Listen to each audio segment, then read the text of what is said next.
안녕하십니까, 김진석입니다. Before I present, I must say that Colin, Adam, and Jaco, I'm sorry, I need to speak in Korean because I have to serve the large audience, and also thank you so much for Jaco for your answer to the question raised by one of the participants asking about the relationship between the data sharing and the national interest, because that directly guide us to my topic. So thank you so much for your insightful comments. 이제 한국어로 하겠습니다. 원래 이제 영어로 준비를 했는데요. 근데 이제 많은 분들께서 한국어가 더 편하실 것 같아서 이제 한국어로 말씀을 드리겠습니다. 이 발표를 하기 전에 제가 두 가지 말씀을 드릴 게 있는데, 하나는 이제 제가 이 데이터와 관련된 연구를 주로 해왔습니다. 근데 오늘 발표드릴 내용은 아직 구체적인 연구가 많이 부족한 분야입니다. 그러다 보니까 여러분들이 보시기에 뭔가 확실한 게 좀 많이 부족하다라는 느낌을 받으실 건데요.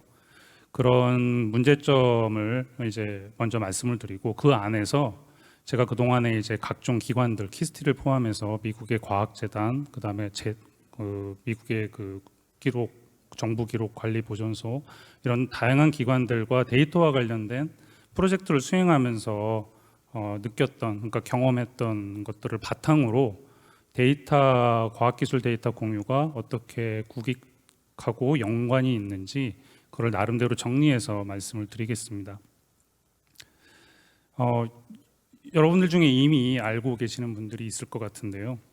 여기 이제 이 케미컬, 이 화학 물질의 이름이 뭔지 혹시 아십니까? 이 장점은 우리 몸의 그 향상성을 유지하는 데 아주 필수적이고요. 신경계라든가, 그다음에 아무튼 이게 없으면 우리 몸이 제대로 돌아가지는 않습니다. 근데 반대로 이게 또 문제가 있습니다. 이제 혈압을 높일 수도 있고요. 그다음에 각종 이 심혈관계 질환을 유발할 수도 있고, 그다음에 이제 콩팥이라든가, 그래서 이제 그 신장의 그 질병으로도 이어질 수가 있고, 그다음에 칼슘 손실에도 영향을 미칩니다. 자, 이게 무슨 화학 물질일까요? 답을 말씀드리자면 소금입니다. 소금, salt. 소금이라고 하면 우리가 당연히 사람에게 필요한 것이지라고 하는 그 이익만 잘 알고 있지요. 근데 또 문제가 많습니다. 특히 한국인들에게는 고혈압의 주 원인이기도 한데, 제가 이걸 소개시켜드리는 이유는 이렇게 우리가 당연히 장점만 있는 줄 알았던 이 화학 물질도 사실은 그 안에 그 이익과 그다음에 그 위험성, 그 두 가지가 어떻게 이제 그 형량이 되느냐에 따라서 인간 건강에 미치는 그 관계가 다릅니다. 이게 일종의 함수 관계라는 거죠. 그 소금의 섭취량, 그 환경과 이익을 증대하고 그다음에 손해를 최소화시키는 방향, 그렇게 해야지만이 우리 몸에 도움이 된다라는 이 함수 관계가 있는데, 마찬가지로 이 연구 데이터 공유라고 하는 것도 어떻게 하면 우리가 이익은 극대화하면서 여기서 생겨나는 위험은 최소화할 것인가, 이 관계를 잘 우리가 이해를 하고 거기에 맞게 정책을 세워야 국익에 도움이 된다라고 하는 그 관계 설정을 제가 대략적으로 하기 위해서 오늘 강의를 준비했습니다. 여기서 이제 한 가지 말씀드릴 거는, 제가 지금 드리려고 하는 말씀은 데이터 공유와 국익에 관한 내용이거든요. 근데 이제 여러분들 머릿속에서는 데이터 연구자에 대한 생각, 그다음에 또 뭐 연구 그룹의 그런 생각 여러 가지가 있으실 건데, 여기에 한정돼서 말씀을 드리는 거니까 그걸 감안하시고 나중에 질의응답 시간에 혹시 연구자 개인과 어떻게 하면 이 데이터 공유가 잘 조화를 이룰 수 있을지, 이익을 극대화할 수 있을지, 그때 제 의견을 말씀드려 보겠습니다. 첫 번째로, 연구 데이터를 공유하면 어떤 좋은 일이 있을까요? 뭐 이건 우리가 이미 다 알고 있는데, 제가 여기서 좀 다르게 설명하려고 하는 거는 증거를 찾아봤습니다. 도대체 좋다고는 하는데 정말 좋다라는 연구가 있을까? 이제 그걸 한번 제가 뒤져봤는데요. 의외로 그 연구 데이터를 공유하면 좋은 일이 생긴다라는 연구들이 꽤 있습니다. 우선 연구의 질이 그다음에 연구의 그 능률이 올라간다라고 하는 연구가 있는데 많은 연구들이 있지만 제가 여기 대표적인 것들만 그 사이테이션을 했거든요. 그다음에 새로운 발견을 촉진시킨다. 이제 이런 사례들이 구체적으로 보고가 되고 있고요. 그다음에 그 연구의 엄밀성을 이제 또 가속화시킨다라고 하는 연구 결과가 또 있습니다. 그다음에 무엇보다도 그 현실 세계에 적용 가능한 모델들, 그다음에 그 연구 성과들이 이 데이터 공유를 통해서 생겨나고 있다라고 하는 보고가 이미 그 거의 그 8, 9년 전부터 계속 나오고 있습니다. 그래서 결국에는 과학에는 굉장히 그 연구 데이터 공유가 이미 효과가 있다라고 하는 것이 입증이 된 겁니다. 이 연구 데이터 공유가 가장 그 큰 영향력을 발휘하는 게 공공, 건강, 그 다음에 안전 부분입니다. 이미 우리가 그 팬데믹 때 경험을 했듯이 각국의 수많은 연구자들이 자기들이 수집한 연구 데이터를 공유하고 모델을 같이 공유하면서 새로운 연구 발견이 빨리빨리 이루어질 수가 있었습니다. 그 다음에 각종 그 클리니컬 그런 실험이라든가 그러니까 임상 실험에도 이게 많은 도움을 줬고요. 그다음에 많은 툴들이 또 개발이 됐습니다. 그러니까 처음부터 자기가 데이터를 수집하고 그거를 가공하지 않고 이미 남들이 해놓은 것을 그 융합해서 이렇게 새로운 것들을 만들어낸 것들이거든요. 결국에 그래서 그거를 바탕으로 우리가 전 세계가 코비드에 대응을 하는데 큰 도움을 받았다.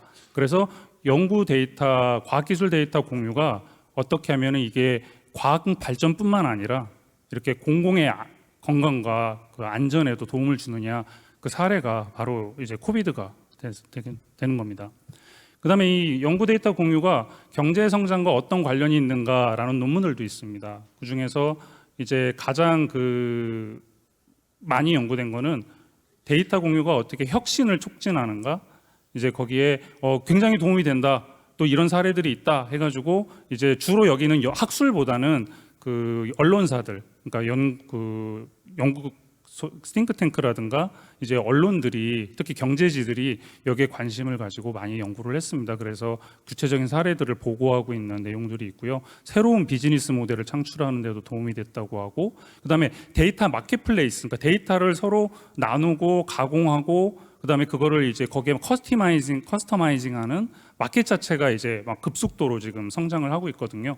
거기에 기반이 되는 많은 데이터들이 이 공개되어 있는 그 데이터들입니다. 거기는 물론 과학기술 데이터뿐만 아니라 개인의 그 정보, 그다음에 소셜 미디어 사용 내역, 이런 우리가 좀 좋지 않게 생각하는 데이터 공유도 있지만은 과학기술 데이터도 그 한 부분을 차지하고 상품으로서 이제 활발하게 거래가 되면서 경제, 각종 스타트업들이 생겨나고요. 그다음에 가령 새로운 서비스가 생겨남으로써 경제 성장에 도움을 주고 있다. 이제 그게 하나의 또 효과가 되겠습니다. 그다음에 마지막으로 좀 더 거시적으로 봤을 때 데이터, 과학기술 데이터 공유가 도대체 무슨 쓸모가 있느냐? 우선 그 기후 변화에 대응을 하는데 과학기술 데이터 공유는 이제 그건 완전히 필수인 거죠. 왜냐하면 하나의 연구진이 모든 지구의 곳곳에서 일어나는 기후 변화 현상을 그 데이터로 수집을 하고 가공할 수가 없거든요. 그러다 보니까 기후 변화 연구에는 과학기술 데이터 공유가 완전히 필수입니다. 그리고 그것이 이제 그 기후 변화 관련된 연구들을 촉진시키는 데 큰 역할을 하고 있고요. 또 하나는 이제 그 생태계 보존과 관련된 것들인데요. 예를 들면 이제 여기에 나와 있는 예로 eBird 프로젝트라는 게 있거든요. 이게 메릴랜드 대학에서 시작을 한 건데 뭐냐면 각 세계의 그 일반인들 또는 연구자들이 자기가 살고 있는 지역에서 어떤 새를 봤는데 그 새가 내가 저 새가 잘 보고가 안 된 것 같은데 왠지 낯선 새고 참 예쁘다. 그러면 그 사진을 찍고 그 새에 대한 그 자세한 정보를 이제 올려서 공유를 합니다. 그러면 다른 나라에 있는 조류학자들이 그걸 보고 에이 그거 우리 지역에서는 흔한 새예요. 별거 아니에요. 이 새는 정말 보기 드문 새인데 이거 연구 가치가 있겠는데 하면서 이렇게 데이터 공유가 그 새로운 그 이제 연구 방향을 잡아주기도 하고요. 그다음에 이런 품종이 지금 어디에서 품종이 아니고 이런 종류의 새가 어디에서 지금 번식을 많이 하고 있구나라고 하는 걸 알게 되니까 그러면 거기에 맞게 또 서식 환경을 어떻게 보존해줘야 할지 또 이제 그 보존과 관련된 또 정책을 연구하는 데도 또 도움을 받고 이게 이제 하나의 대표 사례로 해서 많이 인용이 되고 있거든요. 그러니까 이제 엄밀하게 말하면 시티즌 사이언스이긴 한데 이것도 이제 과학기술 데이터의 공유의 사례로 많이 인용이 되고 있습니다. 또 하나는 이제 범지구적으로 그 각종 질병을 대처하는데 또 마찬가지로 그 과학기술 데이터 공유가 큰 기여를 하고 있습니다. 특히 그 지노믹 데이터라고 하는 게 이제 지금 바이오 인포메틱스에서는 엄청나게 성장하고 있는 분야인데요. 그 그러니까 지노믹 데이터 하나를 이제 그 정보를 추출하고 그다음에 그걸 이제 데이터로 가공하는 데는 엄청난 돈이 들어갑니다. 시간도 많이 들고. 근데 그거를 이제 공유함으로써 각 세계 다양한 인종들의 그 지노믹 데이터가 모이게 되고 그걸 기반으로 어떤 질병에 대한 그 저항성이라든가 어떻게 하면 신약을 개발해서 이 질병에 대처할 수 있게 도와줄 것인가 이런 연구를 하는데 이 과학기술 데이터를 공유해서 그 방법을 찾아가고 있다 이런 연구들이 오래전부터 나오고 있습니다. 자, 지금까지는 이렇게 과학기술 데이터 공유가 참 좋다, 효과가 있다, 베네핏이 많다라는 얘기였고요. 어떻게 보면 사실은 이거 뭐 그래 다 이런 거 알고 있으니까 우리가 과학기술 데이터 공유하자는 거 아니겠어? 라고 해서 좀 어떻게 보면 재미가 없을 수도 있거든요. 근데 이제 이것의 그 리스크로 넘어가서 도대체 과학기술 데이터를 공유하면 어떤 위험이 있을까라고 하는 이제 생각을 하게 되는 거죠. 그럼 이제 여기서부터 이게 조금 심각한 문제로 넘어가는데 제가 좋은 소식을 알려드리겠습니다. 제가 지난 그 거의 2달간 열심히 찾았거든요. 근데 과학기술 데이터 공유가 어떤 그 국익에 해가 된다라는 연구는 하나도 없었습니다. 이게 굉장히 즐거운 반가운 소식이죠. 그래서 제가 이제 조금 가벼운 마음으로 이 자료를 준비하게 됐는데요. 그 대신에 이런 위험성이 있지 않겠는가라고 하는 그런 많은 추측들과 예상이 있거든요. 그걸 위주로 특히 과학기술 데이터 공유가 아닌 일반 데이터 공유, 그다음에 과학기술 오픈 사이언스와 관련된 위험성과 관련해서 그전에 나왔던 연구들과 미국 정부, 대학, 연구기관의 최근의 그런 동향을 가지고 제가 여기 설명을 좀 드리겠습니다. 첫 번째는 지금 이게 일어나고 있다는 건 아니고요. 연구 데이터를 공유함으로써 생겨날 수 있는 국가 안보의 위험, 이거에 대해서 생각을 해야 된다라고 하는 거는 제가 봤을 때는 이미 미국 백악관을 시작으로 해서 대학들도 연구자들도 충분히 인지를 하고 있는 것 같습니다. 그래서 제가 뒤에 이제 미국 정부 사례를 소개해 드릴 건데 이 부분은 우리가 지금 당장에 그 문제는 없더라도 생각을 시작해야 됩니다. 지금 여러분들 공항에 가시면 신발 벗잖아요. 저기 미국이라든가 이런 데 갈 때. 왜 그러냐면 20여 년 전에 어떤 사람 하나가 신발에다 폭탄을 숨겨서 들어가려고 하다 걸렸어요. 그 사람 하나 때문에 지금 우리가 2세기 동안 20년 동안 그러니까 수억 명의 사람들이 공항에서 신발을 벗었다 신었다 해야 됩니다. 하나의 사례가 이런 모든 것들 정책을 바꿔버리거든요. 근데 이 리스크라고 하는 게 그렇습니다. 내셔널 인터리스트, 내셔널 시큐리티에 관련해서는 많은 사례가 누적이 돼서 그걸 가지고 우리가 이제부터 대응합시다 이게 아니라 단 하나의 사건으로 인해서 많은 정책이나 방향이 확 바뀌어버리거든요. 그래서 이런 부분에 대해서 지금 비록 명확한 사례가 없다 하더라도 이것을 문제가 될 수 있다라는 생각을 갖고 이제 그럼 우리가 어떻게 정책 방향을 설정해 나가면서 대책을 세울 것인가 그 방향만큼은 꼭 항상 생각하고 있어야 된다라고 하는 게 제가 드릴 말씀이고요. 또 하나는 데이터 남용, 오남용에 대한 걱정들이 이제 슬슬 일어나고 있거든요. 이거에 대해서는 아직까지 특별하게 보고된 바가 없습니다. 언론이든지 제가 챗 GPT한테도 물어봤어요. 2021년에 데이터 기준으로 했을 때 이런 사례들이 있었냐 했더니 챗 GPT가 없다라고 하면서 이제 막 이상한 다른 얘기들 늘어놓더라고요. 그래서 다른 모델들도 제가 체크를 해봤는데 다 공통적으로 없답니다. 그러면은 굉장히 다행인 거죠. 그런데 이제 문제는 앞으로 생기지 않을까라고 하는 우려거든요. 거기에는 이제 특히 우리 이웃한 나라가 있고요. 이게 공식적으로 나가는 거라 제가 그 나라가 어떤 나라라는 거를 물론 여기는 있지만 입으로 말씀드리기가 참 그렇습니다만 저 때문에 외교 문제가 생기진 않겠죠. 근데 어쨌든 특정 국가뿐만 아니고 이제 중동이라든가 러시아 이런 국가들의 저는 이제 그런 학자들이 의도적으로 데이터 남용을 하고 있다라고 하는 의심이 있습니다. 그래서 그런 부분에서 이제 다 과학기술 공유된 과학기술 데이터가 오남용되지는 않을까라고 하는 그 우려는 지금 이제 그 증가하고 있다라고 말씀을 드릴 수가 있고요.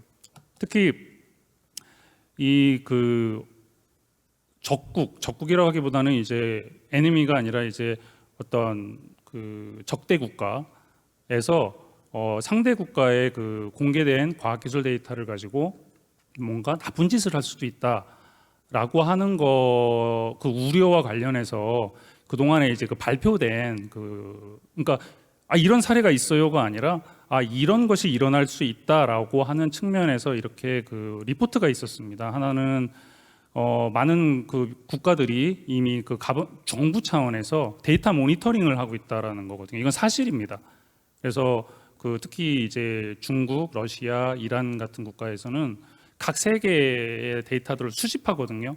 수집을 하는데 거기에는 이제 주로 그 인적 정보, 그러니까 사람에 관한 데이터들이 주로 타겟이 됩니다. 그다음에 정부의 그 리소스와 관련된 데이터들을 방대하게 수집을 하고 그걸 가지고서 이제 자기들이 어떻게 하면은 국익에 도움이 되게 할까, 아니면 상대국에 미스인포메이션 캠페인을 할 것인가, 여기에 사용되고 있다라고 하는 산업계의 이제 증언, 그다음에 사례들, 그런 것들이 꾸준히 보고되고 있는데 거기에 과학기술 데이터가 혹시 오남용되지 않을까라고 하는 우려는 존재합니다.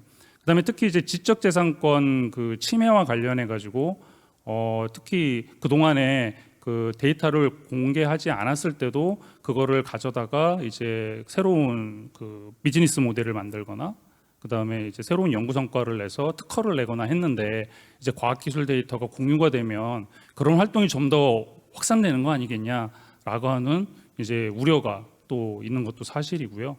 그다음에 FBI에서는 아예 대놓고 특정 국가한테 쟤네 문제야, 쟤네가 우리 거 다 훔쳐가고 있어, 우리 뭔가 해야 돼라고 국회에 나가서 공식적으로 FBI 의장이 국장이 이제 증언을 하고 그러면서 우리에게 돈을 주십시오, 우리가 잘해보겠습니다, 막아보겠습니다 하는 그런 일이 2020년에 있었고요. 일단 이 그 국가 간의 그런 그 국가 차원에서의 리스크는 분명히 존재하고 이 리스크가 실현이 될지 안 될지 여부는 앞으로 지켜봐야 되겠지만 이미 벌어진 일들을 참고로 했을 때 충분히 그 고민을 해야 된다라고 하는 게 또 하나의 그 흐름입니다. 그다음에 아까 말씀드렸던 그 데이터 마켓, 이 데이터 마켓이라는 것이 여러분이 상상하는 것 이상으로 어마어마하거든요. 특히 미국에서는 엄청난 시장입니다. 뭐 2022년을 기준으로 했을 때 268 빌리언 그 달러니까요. 수십조가 되겠죠. 그다음에 이게 계속 지금 커가고 있고 이 시장 안에 거래되고 있는 데이터들의 종류는 정말 말 그대로 다양합니다. 저도 이제 그 일부분을 보기는 했지만은 정말 그 특정 그 타겟을 지정을 해서 거기에 맞는 마케팅 전략을 세우고 싶을 때 정말 얼마든지 데이터들을 다 구할 수가 있거든요. 거기에는 이미 우리가 그 소셜 미디어에 자발적으로 제공한 데이터들도 있고요. 그 다음에 그 많은 그 기관들이 정보를 탈취를 당했죠. 그 탈취된 데이터들이 또 암암리에 거래가 되고 있고, 이것들이 이제 그 범죄 조직이나 테러 조직 또는 외국 국가들, 적성 국가들이 그거를 활용해서 미국에 뭔가 해를 끼치지 않겠는가, 또 해를 끼치고 있다라고 하는 또 보고들이 있었거든요. 근데 거기에 과학기술 데이터가 어떻게 이제 악용이 될지는 아직 사례가 없지만 충분히 그 점도 고려해야 되지 않을까라고 하는 그 논점입니다.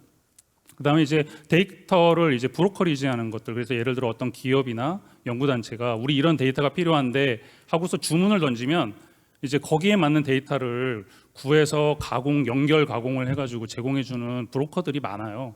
대학에서도 그런 경우들이 있습니다. 예를 들어 우리한테 지금 이러이러한 지노믹 데이터가 필요한데 하면은 그거를 본인이 나서서 찾는 것보다 브로커한테 얘기해가지고 돈 주고서 구해줘.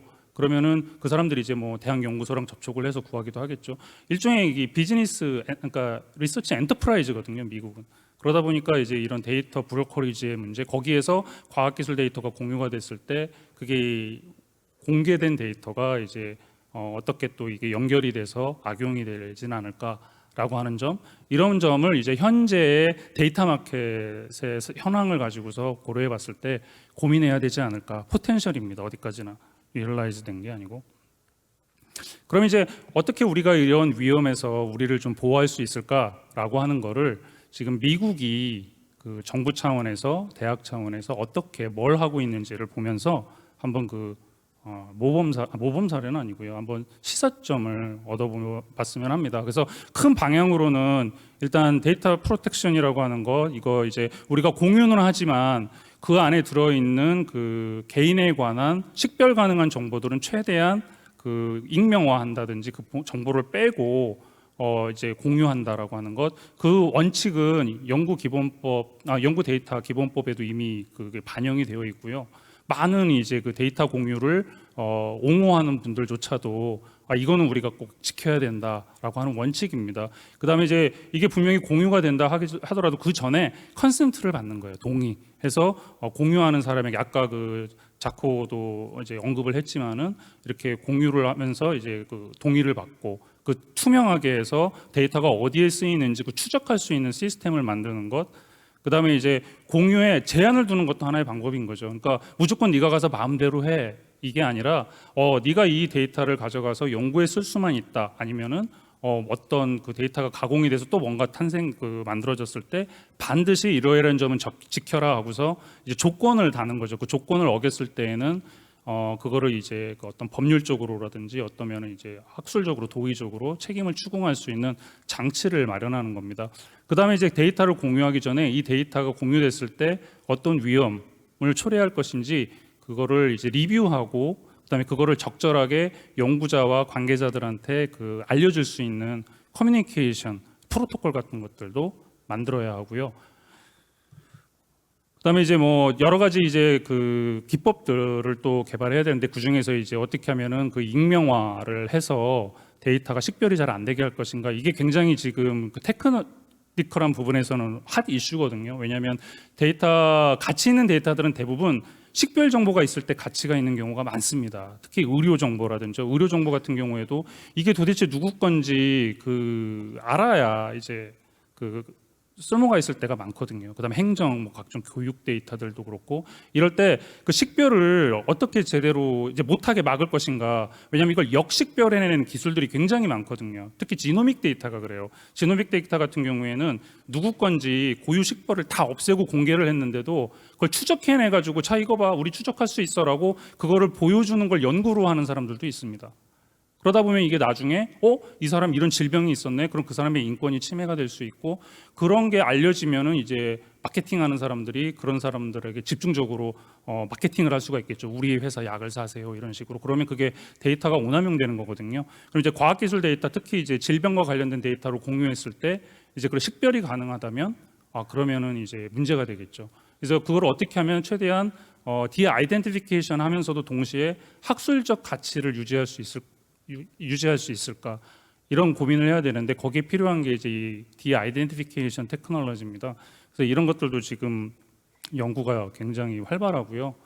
그래서 아예 미국에서는 정부 차원에서 우리 데이터 공유를 지원할게, 우리는 데이터 공유를 장려할게, 대신에 그 데이터가 이렇게 디아이덴티피케이션 프로블럼으로 공유가 그 제지되는 것, 그다음에 지연되는 걸 막기 위해서 아예 미국 정부에서 NSF에다 프로젝트를 줘가지고 그 일종의 암호화된 데이터베이스 시스템 자체를 만들어 버렸습니다. 그래서 연구자가 그 센서티브한 데이터를 거기다 올리면 그 플랫폼 자체에서 그거를 디아이덴티피케이션을 해서 거기에 액세스를 부여받은 연구자들은 누구나 들어와서 그 데이터를 쓸 수 있도록 만들어 주는 거예요. 그러니까 이걸 하려면 인프라스트럭처를 만들어야 되고 거기에 이제 그 암호화 기술, 디아이덴티피케이션 테크놀로지가 들어가야 되기 때문에 굉장히 그 돈이 많이 들어가는 사업이죠. 인력도 필요하고. 근데 그런 방식으로 해서 과학기술 데이터 공유를 촉진하면서도 동시에 거기서 생겨나는 리스크를 줄일 수도 있다는 겁니다. 이제 그런 노력들 좀 구체적인 사례를 볼게요. 미국에서 작년에 법을 하나 통과시켰는데요. 이게 이제 Chips and Science Act라고 하는 겁니다. 그래서 이 CHIPS는 Creating Helpful Initiatives to Produce Semiconductors라고 해가지고 세미컨덕터, 그러니까 반도체법이거든요, 한마디로. 그래서 여기에 우리나라도 영향을 받아서 이제 삼성, 하이닉스 이런 데서 이제 미국 정부하고 막 협의를 하고 있었는데요. 이 법에 반도체만 들어가 있는 게 아니고요. 여기에 그 각종 과학기술과 관련된 그 투자가 수십조, 그러니까 수백조 단위로 들어가 있거든요. 근데 그 돈을 이번에 그 국회에서 허가를 해주면서 그래, 정부 니네가 이 돈 가져다가 반도체 그다음에 과학기술에 투자해. 하지만 조건이 있어. 기존에는 조건이 없었어요. 이런 조건이 없었는데 뭐가 조건이 생겼냐면 이 돈이 제대로 쓰이고 있는지, 그다음에 이 돈이 쓰여진 연구의 성과물로 나온 페이퍼, 데이터, 그다음에 소프트웨어가 혹시 다른 나라에 악용이 되지는 않는지, 그래서 미국의 국익에 해가 되지는 않는지 모니터링을 하라는 조항을 넣었습니다. 그래서 그거를 국회와 백악관에다가 보고를 하게 했어요. 그 돈 가져가는 사람들은. 근데 그거를 시스템이 미국에 아직 없거든요. 그래서 그 법에서 아예 구체적으로 국가과학재단 NSF에다가 명령을 했습니다. 거기 조항에 NSF야, 우리가 수천억을 너한테 줄 거야. 그런데 조건이 있어. 니네가 이 모니터링을 할 수 있는 시스템을 만들어라. 그러고서 그 시스템을 만들고 그거를 우리한테 보고해라. 그러면 그 보고 결과에 따라서 우리가 그 수백억의, 그러니까 수천억의 돈 중에 그 결과에 따라서 우리가 돈을 계속 줄게. 그러니까 이거는 전에 없었던 거거든요. 그만큼 이제 미국이라고 하는 곳에, 나라의 그 이제 국회 입법을 하는 사람들과 그다음에 이제 그런 정부, 그다음에 이제 그런 사회 분위기가 그래, 과학기술 데이터 공유 좋아, 오픈 사이언스 좋아. 하지만 그게 우리 국익에 해가 돼서는 안 된다. 그런 위험성이 있다라는 거를 찾아내고 그걸 막아야 돼라고 하는 공감대가 형성이 된 겁니다. 그래서 이렇게 법에다가 아예 조항을 집어넣고 돈 가져가서 쓰려면은 너 이런 거 해라고 아예 조건을 달아버린 거죠. 그다음에 이제 그 연방 정부 차원에서도 예를 들어 이제 미 국방부 같은 경우에는 돈을 어마어마하게 가져다 쓰거든요. 근데 그 동안에는 그냥 적성 국가나 아니면 문제 있는 사람들 리스트를 관리해라라고 하는 정도에 그쳤었는데 이번에는 아예 대놓고서 모니터링 해가지고 니네들 돈 쓰이는 거 $1 어디에 쓰였는지 다 보고해라. 그다음에 그게 적성 국가와 적성 국가에 이익을 주지 않았다라고 하는 거를 우리가 확신할 수 있도록 설명해라. 해가지고 그 의무를 줬습니다. 그냥 이렇게 큰 테두리만 정해줬는데요. 그래서 이제 그 국무부에서도 지금 이제 그 시스템을 만들기 위해서 막 외주 용역을 지금 주고 있고요. 그 NSF 아까 말씀드렸던 그 모니터링 기관의 이름이 뭐냐면 Research Security and Integrity Information Sharing Analysis Organization. 이름이 굉장히 길죠. 이제 이게 뭐냐면 그 각 세계 학술 그 데이터, 소프트웨어, 그 다음에 연구 실적 그 페이퍼들 그거와 관련되어 있는 정보들을 하나로 취합한 다음에 거기에 있는 학자들이 그동안에 어떤 페이퍼를 냈고 어떤 데이터를 생산했고 어디에다 공유했고 그 다음에 어떤 소프트웨어를 만들었고 공동 연구자는 누구고 어느 국가의 연구자들과 공동 협업을 했는지 그 모든 데이터를 한 곳으로 모아서 정보를 분석해 가지고 그거를 대중에 공개하라고 하는 그 기관입니다. 이 기관을 만드는데 총 8개의 이제 수십 개의 기관들이 이제 제안서를 냈죠. 우리가 그거 할 수 있어요라고 했는데 그 중에 이제 NSF에서 딱 8개를 선정했습니다. 8개 선정한 다음에 자, 니네 8개 한번 이제 제안서 내봐. 우리가 그걸 평가하고서 이제 거기에 맞게 돈을 줄게 하고서 5년 동안 환율 계산하면 700억을 주겠다고 이제 약속을 했습니다. 그래서 벌떼같이 달려들었어요. 이게 어마어마한 돈이거든요. 그래서 이제 제가 있는 미시건 대학에서도 이제 5명의 주 연구자를 주축으로 이 제안서에 참여를 했고요. 저도 이제 거기에 들어가 있는데 이제 다른 미국의 유명 대학들 이제 그 시카고 대학이라든지 하버드 대학이라든지 그다음에 이제 그 굉장히 그 큰 연구소들이 서로 이 컨소시엄을 만들어 가지고 총 8개의 팀이 지금 이 경쟁에 참여를 하고 있습니다. 그래서 결과가 아마 연말이나 내년 초에 나올 건데 어디가 됐든 그 주문사항은 똑같습니다. 모니터링 시스템을 만들어서 우리가 추구하는 이 오픈 사이언스, 오픈 데이터가 우리에게 해가 되지 않도록, 악용되지 않도록 감시해라, 잘 살펴봐라라고 하는 그 미국의 그 입장인 겁니다. 이제 그 방향인 거고. 그다음에 NIH는 아주 오래전부터 데이터를 이제 공유를 하되 이러이러한 점을 고려해서 데이터를 공유하라고 이제 아예 방침을 내렸었고요. 특히 이제 2003년에 만들어 놓은 데이터 쉐어링 팔러시는 아직도 이제 굉장히 그동안에 모든 연구자들이 거기에 따라서 어떻게 자기가 데이터를 쉐어할 거고 어떻게 관리할 건지 구체적으로 진술을 해야만 그 펀딩을 받을 수 있게 해놨었거든요. 그래서 이제 저도 여러 번 이 NIH 펀딩 프로젝트에 참여를 해봤기 때문에 아는데 굉장히 세부적이고 상세합니다. 그래서 그걸 또 지키지 않으면 다음에 이제 펀딩을 받을 때 불이익을 주거든요. 그러니까 여기서의 방점은 데이터 공유입니다. 데이터 공유에 가 있지만 동시에 그 데이터가 어떤 개인이나 사회에 해악을 끼치지 않도록 안전장치를 마련하라라고 하는 이게 단서가 들어있고요. 그다음에 이제 특히 2023년 올해에 이제 팔러시를 다 업데이트를 했습니다. 개정을 하고 통폐합을 해가지고 좀 더 이제 세부적인 그 리포트를 제출해야 데이터 공유에 관련된 리포트를 제출해야만 이제 펀딩을 준다라는 입장으로 바뀌었고요. 이 다 링크들이 저 뒤에 슬라이드에 그 링크가 있습니다. 아마 찾아보시면 되게 재밌는 부분들이 많을 겁니다. 그다음에 이제 각 대학들 미국은 특징이 정부에서 자 이렇게 해라라고 강요하는 경우가 거의 없거든요. 근데 이제 좀 자율적으로 이제 그 추진을 하되 이제 몰아가는 거죠. 예를 들면 이제 미국의 큰 대학들 중에 이제 UC 시스템, 미국에서 가장 큰 대학 시스템이죠. 그 안에 이제 수십 개의 대학과 수십만 명의 학생들, 수만 명의 연구진들이 있는데요. 거기에서는 이제 그 리서치 데이터 팔러시라고 해가지고 그 대학원생들 모든 대학 안에서 생성되는 모든 데이터들을 규제하는 방침을 가지고 있습니다. 그래서 누가 이거 소유자고 누가 책임을 질 건지 명확하게 밝히도록 요구하고 있고요. 거기 또 구체적인 가이드들이 다 따라 있고 그 다음에 그거를 상담해 주는 그 정책관들이 다 있습니다. 그다음에 이제 워싱턴 대학 같은 경우에도 이런 구체적인 정책을 만들어 놓고 그 집행을 하고 있고요. 제가 있는 미시건 대학 같은 경우에도 마찬가지인데. 특히 이제 미시건 대학은 최근에 이 데이터 공유가 굉장히 과학적으로 그러니까 연구 측면에서도 중요하지만 또 한편으로는 이런 그 시큐리티 문제도 있다 하는 걸 알고 아예 그 총장 산하에 독립된 그 특별위원회를 출범시켰습니다. 그게 리서치 데이터 스튜어드십 이니셔티브라고 하는데요. 여기 이제 제가 보드 멤버로 들어가 있거든요. 그래서 이제 어떻게 하면은 데이터 공유를 하면서도 동시에 그 부작용을 최소화할 것인가라고 하는 거를 이제 고민하고 지금 이제 큰 줄기만 마련을 해놓은 상태에서 세부적인 지침을 지금 이제 만들어가고 있습니다. 하지만 여전히 강조점은 데이터 공유에 가 있습니다. 데이터 공유는 분명히 좋은 점이 많고 데이터 공유를 해야 되는데 다만 우리가 어떻게 하면 그 부작용을 줄일 것인가 거기에 대한 고민들을 이제 조금 더 많이 하기 시작을 한 겁니다. 그래서 결국에 이 국익을 위한 데이터 공유라고 하는 거는 장점이 많다. 그동안에 이제 실증적으로 연구된 것들도 많고요. 하지만 우리가 그 위험성이 존재한다라는 것을 인정하고 그거를 어떻게 최소화할 것인지 그걸 이제 밸런싱할 수 있는 방향으로 생각을 이제 해야 된다. 그래서 이제 제가 미국의 정부나 대학에서 지금 진행되고 있는 그런 것들을 사례로 소개를 시켜드렸는데요. 이제 결국에는 전략인 거죠. 이제 구체적인 사안은 나라마다 다 다르고 특히 우리 실정에 맞는 또 방법들이 있을 거거든요.